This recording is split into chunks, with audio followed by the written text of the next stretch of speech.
Hello everyone, it's me and welcome back to my YouTube channel Fantasy Story. So, आज हम अपने वांगशन fair of happiness के next part को start करने जा रहे हैं। आई होप कि आज का पार्ट आप लोगों को पसंद आएगा। अगर पसंद आए तो प्लीज़ मेरे वीडियोस को लाइक कमेंट करना मत भूलिएगा और मेरे चैनल को भी सब्सक्राइब कर दीजिएगा। तो चलिए हम आज का पार्ट शुरू करते हैं। लास्ट पार्ट में हमने देखा था कि वांगजी अपनी चेयर से खड़ा होता है और बिना कुछ बोले वहाँ से चला जाता है। लैंसिजन की तरफ देखते हुए कहते हैं, अंकल शायद आपको ऐसा नहीं बोलना चाहिए था। तो चिरेन उसकी तरफ देखते हुए कहते हैं, शिचेन अब क्या ये तुम मुझे सिखाओगे कि मुझे क्या करना चाहिए और क्या नहीं। तो जिवुजिन कहते हैं कि माफ करना अंकल, मेरा वो मतलब नहीं था। इधर जिनजिशन अपनी कार लेके अपने अपार्टमेंट में पहुंच जाता है। वहाँ पे जनशा यानली से कह रहा था, शिजे बस भी करो, जिनजिशन उसे लेकर आ जाएगा, कितनी देर ऐसे खड़ी रहोगी।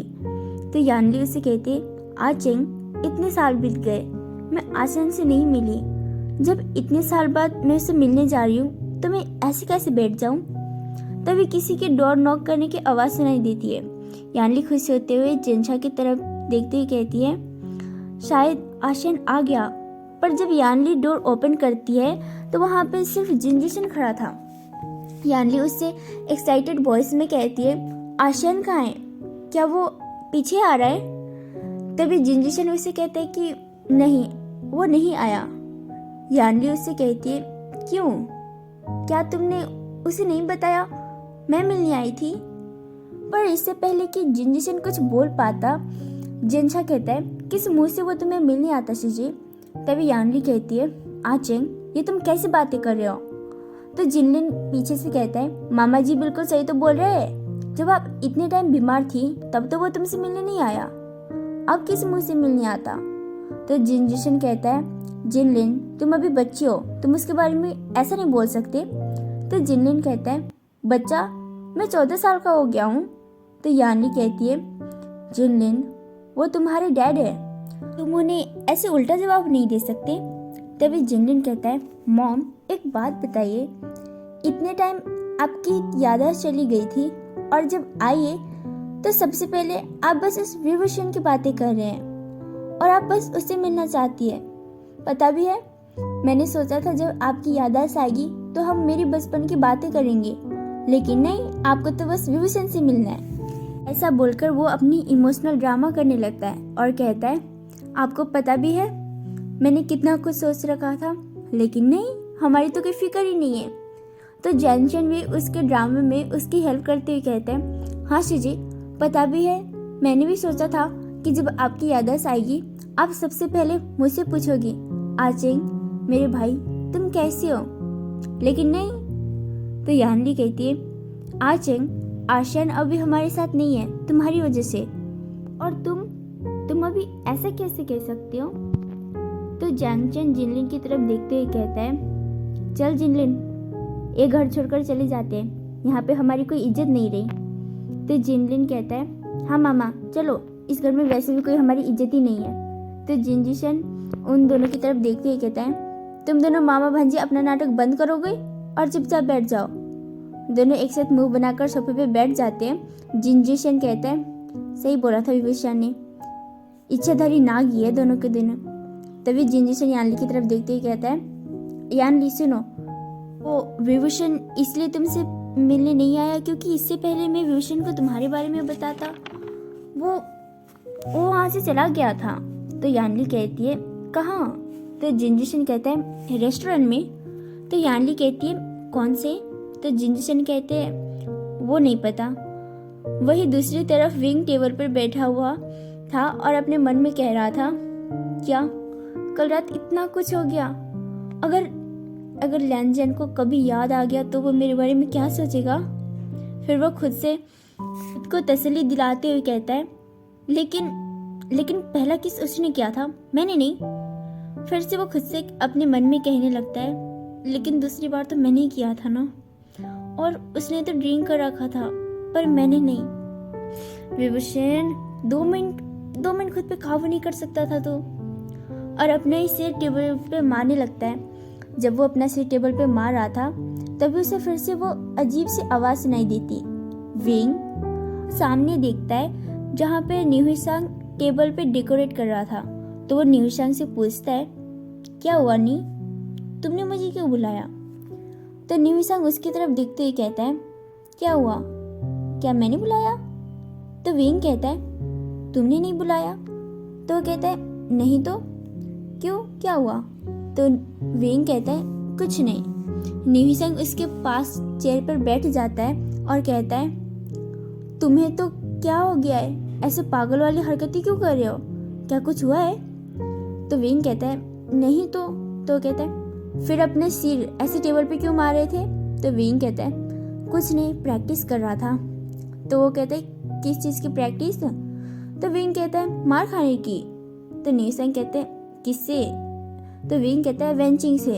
तो कहता है, क्यों? तो विंग कहते हैं, क्योंकि कल रात से मैं घर नहीं गया और मैंने उसको कॉल भी नहीं किया। तो न्यूहिसांग कहते हैं, फिर तो अपना सिर और जोर जोर से मारो, क्योंकि वेंचिंग तुम पे दया तो दिखाने वाली में से नहीं है। तो विंग कहता है, तुम मुझे डरा क्यों रहे हो? तो नी कहता है, क्योंकि तुम हरकतें ही ऐसा कर रहे हो। तो विंग कहता है, अब मैं क्या करूं? तो नी कहता है, क्या करूं क्या, उसे फोन करो?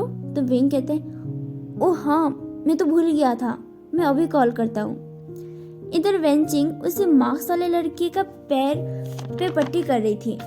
तो वो उस रूम वाले लड़के से पूछती है, इतना बड़ा चोट कैसे लगी? तभी वो रूम वाला बॉय कहता है, मेरी वजह से। तो वो कहती है, तुम्हारी वजह से? तो वो कहते हैं, हाँ, वो एक्चुअली मैं प्रैक्टिस कर रहा था और गलती से उसके पैर पे लग गए। तो वेंचिंग कहती है, ऐसा क्या प्रैक्टिस कर रहे थे जो ऐसा हो गया? तो वो बॉय कहता है, वो चाकू चलाने की। तो वेंचिंग कहती है, क्या? तो वो कहता है, हाँ। तो वेंचिंग कहती है, देखो, मेरे एक एडवाइस देती हूँ, देखो, अगर तुम्हें सब्जियां काटना नहीं आता ना तो घर में मेट रख लो, पर ऐसे सब्जियां मत काटना।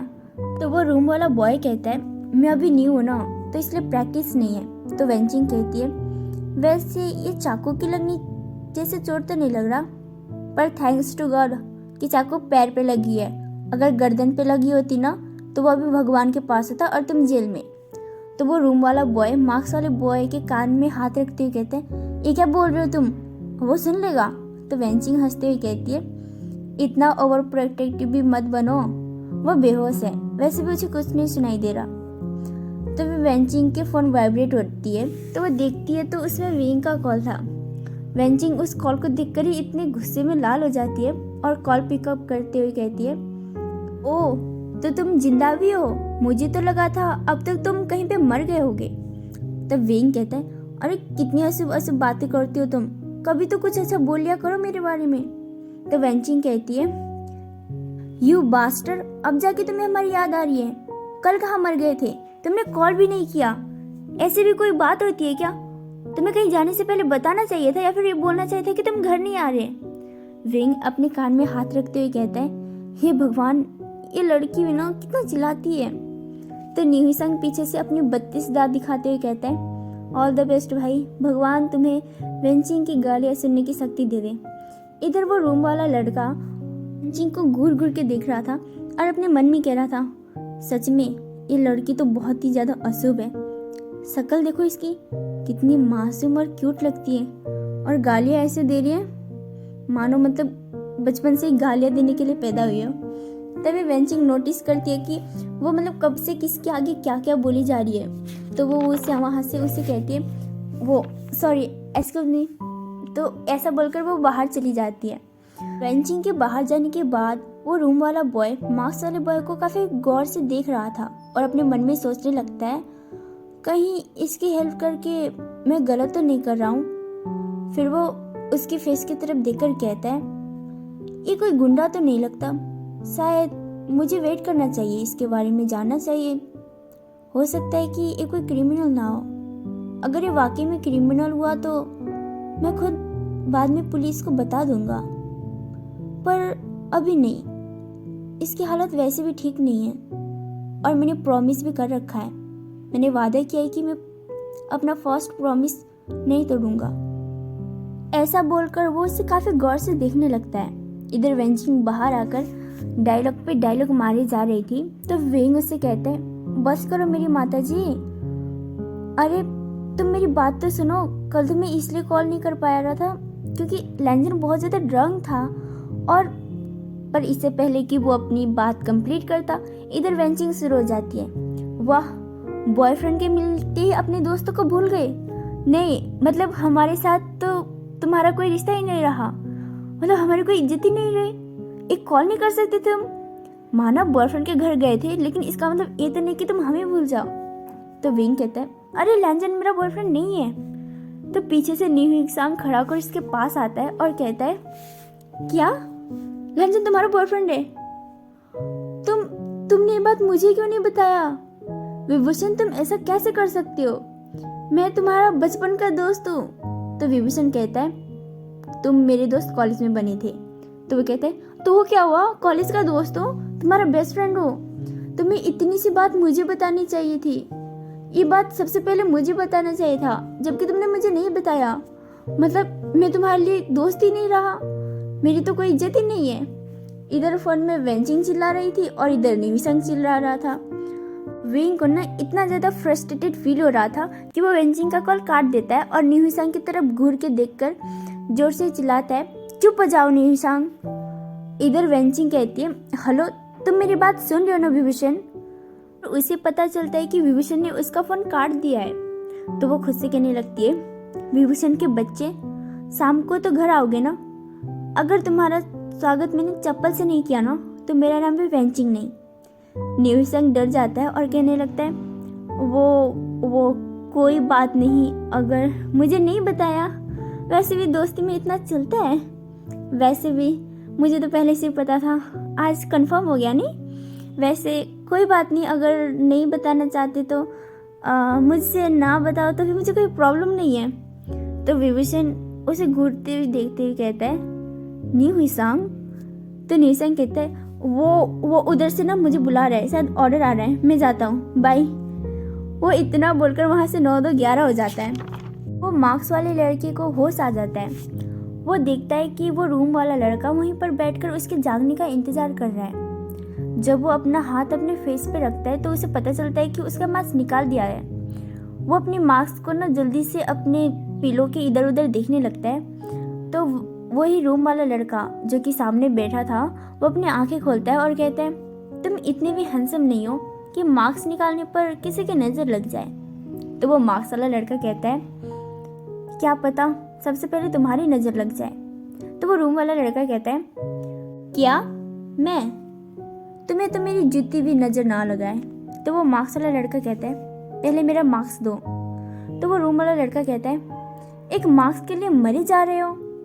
लो दे देता हूँ, वैसे भी 10 रुपए की होगा। और अपने पॉकेट में से मास्क निकाल कर उसे दे देता है। वेंचिंग उन दोनों के पास आती है और कहती है, ओ तो तुम्हें होश आ गया? तो मास्क वाला लड़का कहता है, क्या यहाँ पे कोई पुलिस आई थी? तो वेंचिंग उसकी तरफ देखते हुए कहती है, नहीं तो पुलिस यहाँ पे क्यों आएगी, और पुलिस का वैसे यहाँ पे क्या काम? और वेंचिंग उस रूम वाले लड़के की ओर देखते हुए कहती है, पेशेंस को होश आ गया है तो आप फॉर्म भर दीजिए। वैसे आपका नाम क्या है? तो वो लड़का कहता है, मेरा नाम शाओ शिनचैन है। तो वेंचिंग कहती है, ओ मिस्टर शाओ शिनचैन, पेशेंस आपके क्या लगते हैं? तो वो 2 मिनट सोचता है और उसे कुछ समझ में नहीं आता, पर वो 2 मिनट बाद कहता है कि वो मेरा दोस्त है। तो वेंचिंग कहती है, और पेशेंस का नाम क्या है? तो वो लड़का वेंचिंग की ओर देखते हुए कहता है, मेरा नाम, और 2 मिनट रुककर फिर से कहता है, मेरा नाम छुयांग है। तो वेंचिंग उससे कहती है, ओके मिस्टर छुयांग, तो मैं आपकी मेडिसिन लेकर आती हूँ। इतना बोलकर वो जाने वाली होती है, तभी वो मुड़कर कहती है, वैसे मिस्टर छुयांग, आपको एक एडवाइस देती हो सके तो अपने दोस्त को ना सब्जियां काटना सिखा दीजिए। वो क्या है कि फ्यूचर में तुम्हारी दूसरी पैर नहीं कटेगी और उम्मीद है तुम्हारा गला भी नहीं कटेगा। मैं चलती हूँ। इतना बोलकर वो वहाँ से चली जाती है। छुयांग को तो समझ ही नहीं आता कि अभी वो बोल के क्या गई। वेंचिंग ने जो भी बोला होता है वो ना छुयांग के सिर से सारा का सारा निकल जाता है। तो वो शाओ शिनचैन की तरफ देखते हुए कहता है, क्या बोली वो? क्या तुम मेरे दूसरे पैर काटने की प्रैक्टिस कर रहे थे? तो शाओ शिनचैन कहता है, तुम ऐसा सोच सकते हो। तो वो मार्क्स वाला लड़का कहता है अच्छा तो तुम्हारा नाम शाओ शिनचैन है? तो वो रूम वाला लड़का कहता है हाँ। तो गाइस आप कंफ्यूजन ना हो इसीलिए मैं बता दूं कि अब से हम उस मार्क्स वाले लड़के को चियांग कहेंगे और वो रूम वाले लड़के को शाओ शिनचैन कहेंगे। ओके, तो बाद में कंफ्यूज मत हो जाना कौन क्या है। शाओ शिनचैन कहते हैं हाँ मेरा नाम शाओ शिनचैन है। वैसे तुम्हें मुझ पे भरोसा नहीं था ना, इसलिए तुमने उससे पूछ के कंफर्म किया। तो वो माफ करना, चियांग उससे कहते हैं हाँ मुझे किसी पर भी भरोसा नहीं है, तुम पर भी नहीं। हो सकता है मुझे हॉस्पिटल लाने के बहाने हॉस्पिटल तो लेके आते, पर यहाँ पे पुलिस को बुला देते। वो क्या है कि मैं किसी पर भी भरोसा नहीं कर सकता ना। तो शाओ शिनचैन उसकी तरफ देखते हुए स्माइल करता है और कहता है ओह तो मिस्टर चियांग, मैं भी आपको एक बात बता दूं, वैसे मुझे भी तुम पे बिल्कुल भरोसा नहीं है। तुम्हें देखकर ही नहीं लगता कि तुम भरोसे के लायक हो।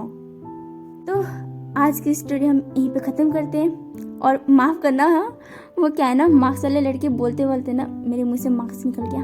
खैर छोड़ो, तो चलिए आज का पार्ट यहीं पे ख़त्म करते हैं। हम मिलेंगे अगले पार्ट पे। बाय।